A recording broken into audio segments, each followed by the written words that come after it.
standing? Just stand in Hi, beside pumpkin. Chris and quite close to him so that Alex, oh Alex is looking in there. Typical girl, eh? My name's Chris Sigler, and I'm 36 years old. I live in Thunder Bay, Ontario. I work at Lakehead University, and this is my daughter, Alexandra.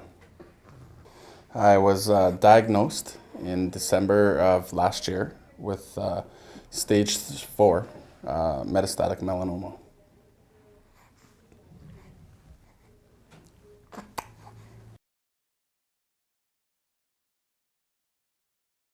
Well, we always see, on TV or different areas where people get news such as getting cancer, and it's devastating, and you really don't know how devastating it is until it happens to you.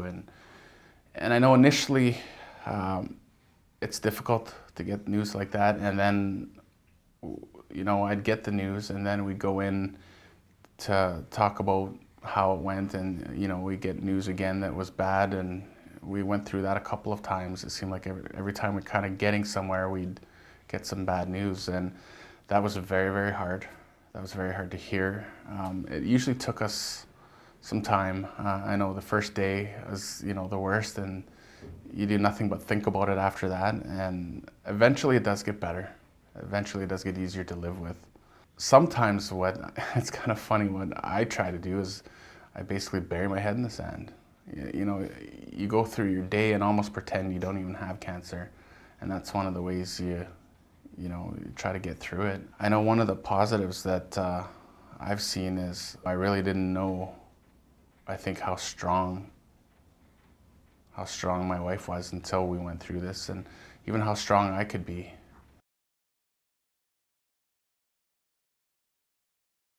Letting people know that I had cancer and the type and the stage was a difficult process.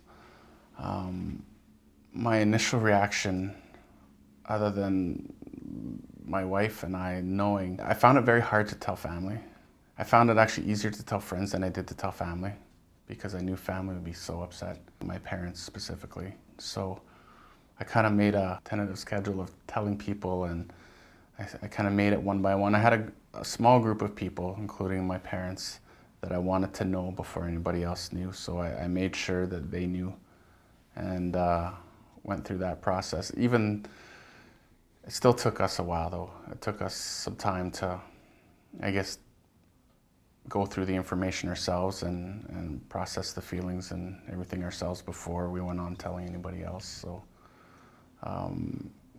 that was probably one of the harder parts of this.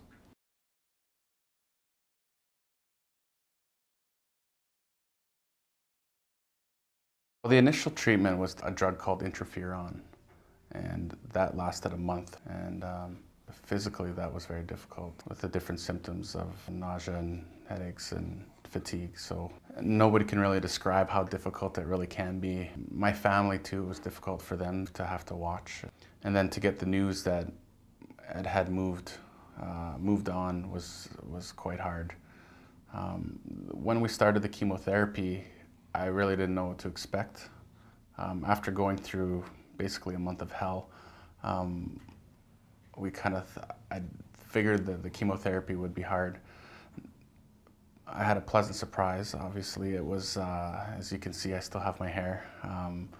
I've been able to eat. It's been much, much better, much, much more tolerable. So I've been pretty lucky compared to others that are taking chemotherapy. This type of chemotherapy that I have for melanoma has allowed me to, for the most part, keep an appetite and as you see, my hair, which has been very nice.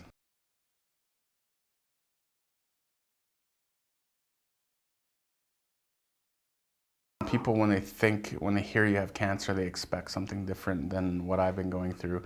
They expect to see more physical changes. And for me, if it hadn't been for the initial treatment, the interferon, and then the chemotherapy with some of the side effects, you really wouldn't even know that I had cancer. So right now, I guess it's at a point where, and that's I find that hard on me too. Even being off work, like I feel I should be at work, When you don't feel sick, you feel that you should be doing something. That's been quite a change, not working and doing things to keep busy. It was hard early on. Before Lisa had the baby, I was home by myself more. And so that I found very difficult to try and fill my days. And it was a matter of finding things to do, and even if it was going out for lunch with friends, just to try to break up the day and not be at home so much, because that got very hard to be at home so often.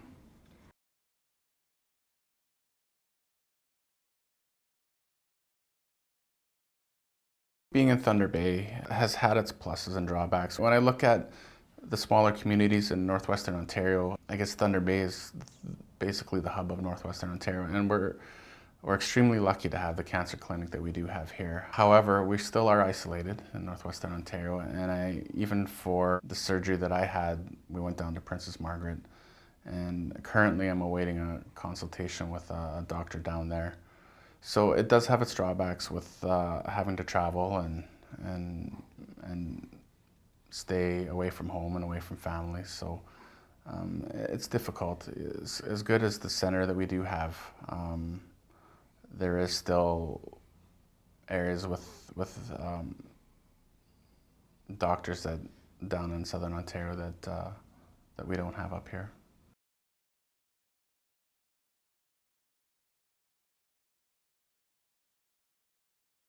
One of the biggest things for me is having my little girl.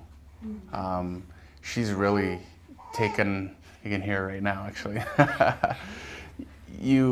she's really taken a lot of our time and energy and allowed both of us to just focus on her and not on the cancer. Unfortunately, it's there every day, and we probably, both of us, think about it every day, because there's different things, the appointments and the treatments and so forth, that don't allow us to forget. But having her has basically been a godsend, because it just allows us to focus on something much more positive, much happier, and it really gives me something to live for. Like, I don't have a choice. I don't have a choice but to beat this and get better, because I do have a beautiful little girl and a family that is going to help us do that.